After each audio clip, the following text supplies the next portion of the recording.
హామీల హోరు, ప్రకటనల జోరు, ఆశలు నెరవేరక జనం బేజారు అన్నట్లుగా తయారైంది తెలంగాణలో రేవంత్ రెడ్డి నేతృత్వ కాంగ్రెస్ ప్రభుత్వ పరిస్థితి. బీఆర్ఎస్ ప్రభుత్వం రాష్ట్రాన్ని ముంచేసిందని, అవినీతి, ఆశ్రిత పక్షపాతానికి పెద్దపీట వేసిందని ఆగ్రహం చెందిన ఓటర్లు కాంగ్రెస్ ను గెలిపిస్తే పరిస్థితి దొందేలాగా తయారయ్యాయని సగటు తెలంగాణ వాసి ఆవేదన వ్యక్తం చేస్తున్నారు. బీఆర్ఎస్ కంటే ఎక్కువగా రేవంత్ రెడ్డి ప్రభుత్వంలో వైఫల్యాలు కనిపిస్తున్నాయి. ఎన్నికల ముందు చేసిన హడావిడికి ఎన్నికల తర్వాత నత్తనడకన జరుగుతున్న పనులకు పొంతన లేకుండా పోయింది. సోనియమ్మ రాజ్యం రాబోతుందంటూ ఎన్నికల ముందు 6 గ్యారంటీల పేరుతో ఇచ్చిన 13 హామీల్లో కనీసం 3 సక్రమంగా నిర్వర్తించడం లేదు. మహిళలకు ఉచిత బస్సులంటూ ఒక స్కీమును అమలు జరిపి బస్సుల సంఖ్యను తగ్గించడంతో జనం నానా తంటాలు పడుతున్నారు. రైతు రుణమాఫీలో కూడా సాంకేతిక లోపాలతో కొందరికి అమలు కాలేదు. 2 లక్షలకు పైగా ₹1 అప్పు ఉన్నా వారికి పైసా విధించలేదని రైతులు గగ్గోలు పెడుతున్నారు. ఈ కారణంగా అన్నదాతలకు కొత్త అప్పులు దొరకడం లేదు. 100 రోజుల్లో అన్ని గ్యారెంటీలు అమలు చేస్తామని చెప్పి మాట తప్పారని జనం ఆగ్రహం వ్యక్తం చేస్తున్నారు.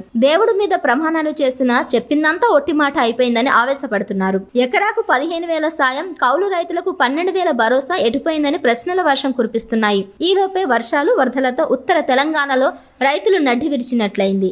దాదాపు 1000 కోట్ల నష్టంలో ప్రభుత్వం ఇచ్చిందెంత అని జనం ప్రశ్నిస్తున్నారు. తెలంగాణ అంటే హైదరాబాద్, భాగ్యనగరం పచ్చగా ఉంటేనే తెలంగాణ కలకలలాడుతుంది.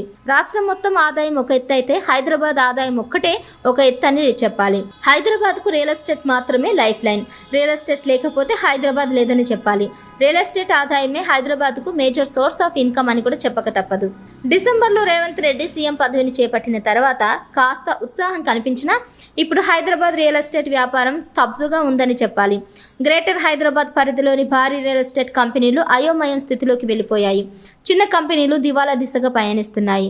దాంతో ఆ రంగ నిపుణులు కాంగ్రెస్ ప్రభుత్వ తీరుపై అసంతృప్తిగా ఉన్నారు. రేవంత్ ప్రభుత్వం అధికారానికి వచ్చిన తర్వాత ఒక స్పష్టమైన రియల్ ఎస్టేట్ పాలసీని ప్రకటించలేదు. దాంతో నిర్మాణాలు కొనసాగించాలా వద్దా, కొంతకాలం చేతులు ముడుచుకొని కూర్చోవడమే మంచిదా అని రియల్టర్లు తేల్చుకోలేకపోతున్నారు. రియల్ ఎస్టేట్ రంగానికి ప్రోత్సాహకాల విషయంలో రేవంత్ ప్రభుత్వం ఏమనుకుంటుందో అర్థం కాని దుస్థితి ఏర్పడింది. పైగా హైడ్రా అమలుతో హైదరాబాద్ నిర్మాణ పరిశ్రమ డోలాయామాన స్థితిలో పడిపోయింది. కొనుగోలుదారులు వెనక్కి వెళ్ళిపోతున్నారు. ఏది ఫుల్ ట్యాంక్ లెవెలో, ఏది బఫర్ జోనో అర్థం కాక జనం ఇల్లు, ఫ్లాట్స్ కొనేందుకు భయపడుతున్నారు. ఈ పరిస్థితి బిల్డర్లు నిరాశ, నిస్పృహకు కారణమవుతుంది. 9.5 ఏళ్ల పాలించిన బీఆర్ఎస్ సర్కారు గద్దె దిగి 9 నెలలు దాటుతుంది. కొత్త ప్రభుత్వం వచ్చినప్పుడు రియల్ ఎస్టేట్ మార్కెట్లో కొన్ని అనుమానాలు రావడం సహజమే అవుతుంది. వ్యాపారుల్లో అయోమయ స్థితిని తొలగించడం ప్రభుత్వ బాధ్యత అని మర్చిపోకూడదు. మార్కెట్ను గాడిలో పెట్టే చర్యగా పాత ప్రభుత్వ విధానాలను సమీక్షించి రియల్ ఎస్టేట్ అనుకూల విధానాలను అమలుకు తీసుకురావాల్సి ఉంటుంది. అయితే తెలంగాణలో పరిస్థితి ఏమంత ఆశాజనకంగా లేదు. ఎలాంటి నిర్ణయాలు ప్రకటించకపోగా రియల్ ఎస్టేట్కు అనుకూలంగా ఉన్న వాటిని కూడా రివర్స్ చేస్తున్నారు. రేవంత్ రెడ్డి సీఎం పదవిని చేపట్టిన కొద్ది రోజులకి రాయదుర్గం నుంచి శంషాబాద్కు ప్రతిపాదించిన మెట్రో రైల్ ప్రాజెక్టును రద్దు చేస్తున్నట్లు ప్రకటించారు. కేవలం బీఆర్ఎస్ ప్రభుత్వం దాన్ని ప్రారంభించిందన్న అక్కసుతోనే రేవంత్ రెడ్డి రద్దు ప్రకటన చేస్తారని చెప్పుకోవాలి. దీంతో పడమటి హైదరాబాద్లో జెట్ స్పీడ్తో దూసుకుపోతున్న రియల్ ఎస్టేట్ రంగం అకస్మాత్తుగా స్లో అయింది. ఫార్మాసిటీ ప్రాజెక్టును ఆపేస్తున్నామని ప్రకటించడంతో ఆ ప్రాంతంలోని రియల్ ఎస్టేట్ రంగం కుదేలయ్యే పరిస్థితి ఏర్పడింది. అయితే న్యూ సిటీ లేదా ఫోర్త్ సిటీ ప్రాజెక్టు ప్రకటించడంతో ఆ ప్రాంతంలో మాత్రం కొంతమేర నిలదొక్కుంది. అయినా సరే హైదరాబాద్ రియల్ ఎస్టేట్ రంగం కూనరిల్లుతోందని చెప్పక తప్పదు. తెలంగాణ ప్రభుత్వ వైఖరి రియల్ ఎస్టేట్ దెబ్బతినడానికి కారణమవుతుందని ఆ రంగ నిపుణులు బాహాటకంగా చెప్తున్నారు. 9 నెలలుగా రియల్ ఎస్టేట్ బిల్డర్లతో ఒక్క సమావేశం నిర్వహించలేదు. వారి అభిప్రాయాలను తీసుకునే చర్యలు చేపట్టలేదు. దాంతో అనుమానాలు పెరుగుతున్నాయి. కొత్త ప్రాజెక్టులు తగ్గిపోయాయి. అమ్మకాలు ముందుకు సాగడం లేదు. గత బీఆర్ఎస్ ప్రభుత్వం 111 జీవోను రద్దు చేసినప్పటికీ విధానపరంగా స్పష్టత ఇవ్వకుండా వదిలేసింది.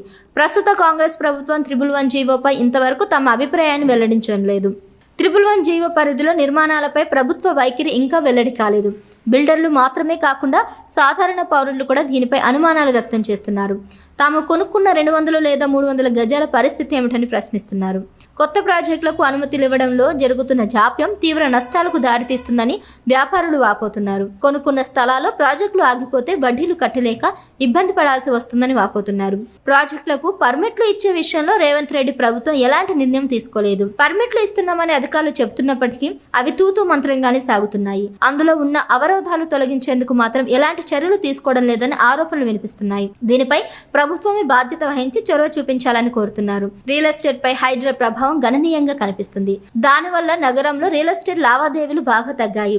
ఆగస్టు నెలలో రిజిస్ట్రేషన్లు పడిపోయాయి.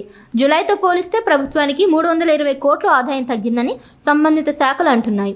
హైదరాబాద్, రంగారెడ్డి, మేడ్చల్, మల్కాజ్గిరి, సంగారెడ్డి జిల్లాలో జూలై నెలలో 58,000 రిజిస్ట్రేషన్లు జరిగితే ఆగస్టులో అది 41,000కు తగ్గిందని గణాంకాలు అంటున్నాయి. జూలై నెలలో రెవెన్యూ 1,100 కోట్లుగా ఉంది. ఆగస్టుకి అది 780 కోట్లకు పడిపోయింది. ఇదే పరిస్థితి కొనసాగుతుందని సెప్టెంబర్లో కూడా ఆదాయం బాగా పడిపోయిందని అంటున్నారు. ప్రభుత్వానికి ఆదాయం పడిపోయిందని చెప్పేసి చేతులు దులుపుకుంటే సరిపోదు. రిజిస్ట్రేషన్లు జరగడం లేదంటే క్రయ విక్రయాలు ఆగిపోయాయని అర్థం. రియల్ ఎస్టేట్ వ్యాపారులకు శాపంగా మారిందని అర్థం.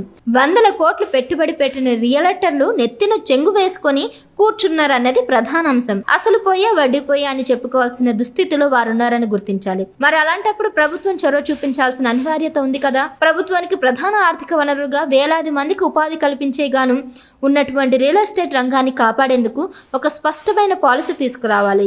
నిర్మాణ రంగంపై నూతన పాలసీ వస్తేనే రియల్ ఎస్టేట్ నిలదొక్కుంటుంది. లేని పక్షంలో బీఆర్ఎస్ ను సాగనంపి రేవంత్ రెడ్డిని అధికారంలోకి తెచ్చినందుకు జనం తలపట్టుకు కూర్చునే పరిస్థితి ఏర్పడుతుంది. రియల్ ఎస్టేట్ పై ఆధారపడే వ్యాపారులు మరికొన్ని రంగాలు దెబ్బతినకుండా కూడా చూసుకోవాలి కదా.